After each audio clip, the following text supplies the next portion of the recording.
আপনারা জানেন যে ডিবির যিনি হারুন সাহেব ছিলেন, এই যে হাইকোর্ট তাকে নিয়ে একটা কথা বলছে যে তামাশা, আপনি জাতির সাথে এটা তামাশা। এরপরে কিন্তু সরকারের একটি, আমার কাছে মনে হয়েছে একটি ভালো দিক, যে পরের দিনই কিন্তু তাকে এখান থেকে সরাই দেওয়া হয়েছে। আমি মাননীয় প্রধানমন্ত্রীর কাছে আমি একটা দাবি জানাবো, এটা মনে করি যে আমি সাধারণ ছাত্রের পক্ষে আমি দাবিটা জানাইতে চাই। এইটা হচ্ছে গিয়ে যে এই প্রক্রিয়ায় হারুন সাহেবকে যেভাবে সরাই দেওয়া হয়েছে, এই প্রশাসনে মন্ত্রী থেকে শুরু করে এবং দলের নেতারা যারা এই কাজের সাথে ব্যর্থতার পরিচয় দিচ্ছেন, আমি দাবি জানাবো যে তাদেরকেও যদি এই জায়গাগুলো থেকে সরাই দেন, তাহলে আমার মনে হয় ছাত্রদের জন্য আরেকটি শান্তির বিষয় হবে। আমরা তো এই জীবনগুলা ফিরাই আনতে পারবো না, যে জীবনগুলা মারা গেছে, অন্তত তাদের আত্মার শান্তির জন্য আমরা যে সব জায়গায় এই ব্যর্থতা আছে, এই মানুষগুলার যদি আমরা সরাই দেই, তাহলে আমি মনে করি দল, দেশ, ছাত্ররা যারা আন্দোলন করতেছে তাদের জন্য, তাদের পরিবারের জন্য একটা শান্তির বিষয় হবে বলে আমি মনে করি।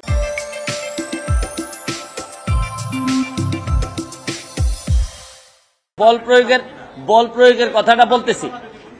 প্রয়োগের কথাটা বলতেছি হচ্ছে গিয়ে প্রথম দিকে শিক্ষার্থীদের আন্দোলন যেটা ছিল, এইটাতে আমার ব্যক্তিগত অপিনিয়ন যে আওয়ামী লীগ এবং সরকারি প্রায় 90% লোক এই যে আন্দোলনটা ছিল সংস্কারের, এটার সাথে একমত ছিল। কিন্তু শুক্র শনিবারে আমরা ব্রেক মেরে দিছি।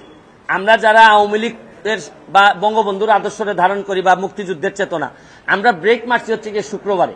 কারণ শুক্রবারে আর শনিবারে যা ঘটছে, এইটা আর তখন আমাদের মনে হয়েছে যে এখানের মধ্যে অন্য রাজনীতি আছে।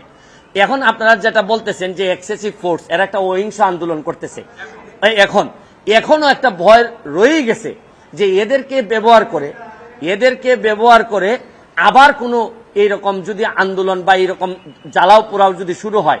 আপনি কি মনে করেন এই গোয়েন্দা সংস্থা অলরেডি একবার ফেল হয়েছে? আমার কাছে মনে হয় যে গোয়েন্দা সংস্থার ব্যর্থতার কারণেই তো শুক্র শনিবারে এই ধরনের ঘটনা ঘটলো।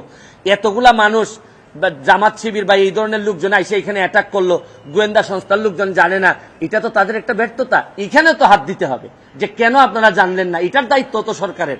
এখন আমি মনে করি যে হয়তো এক্সট্রা কশন থেকে যে কেউ যেমন ধরেন এই 6 জন সমন্বয়ককে যে ধরা হয়েছে, আমাকে আনঅফিসিয়ালি জানানো হয়েছে যে তারা চায় আন্দোলন কোটার জন্য, বৈষম্যমূলক আন্দোলন। এইটা শেষ করার পরও দেখা যাচ্ছে যে এদেরকে বাইরের একটা ইনফ্লুয়েন্স, যারা আসলে কোটার সাথে সম্পর্কিত না, এরা রাষ্ট্রের বিরুদ্ধে, তারা তাদেরকে ইনফ্লুয়েন্স করার চেষ্টা করতেছে। এবং এরা যেহেতু সাধারণ ছাত্রদের প্রতিনিধি, তাদেরকে একটা এই মানে আমরা যে বলি যে একটা সেফ এনভায়রনমেন্টে রাখার জন্যই এই ডিবি অফিসে রাখা হয়েছিল।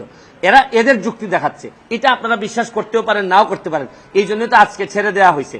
তো ওভারঅল আমি মনে করি এখন যেটা গুরুত্বপূর্ণ, ছাত্রদের পক্ষেও আমি মনে করি যারা যারা ব্যর্থ হয়েছেন এখানে, প্রশাসন বলেন, দল বলেন, নেতৃত্বে মন্ত্রী বলেন, যারাই ব্যর্থ হয়েছেন, আমি মাননীয় প্রধানমন্ত্রীর কাছে আমি দাবি জানাবো তাদেরকে আপাতত এই যারা মারা গেছে তাদের বা তাদের পরিবারের পক্ষে দাঁড়ানোর প্রক্রিয়া হিসেবে আমি মনে করি যে এদেরকে কিছু লোককে আপনারা সরাই দিবেন।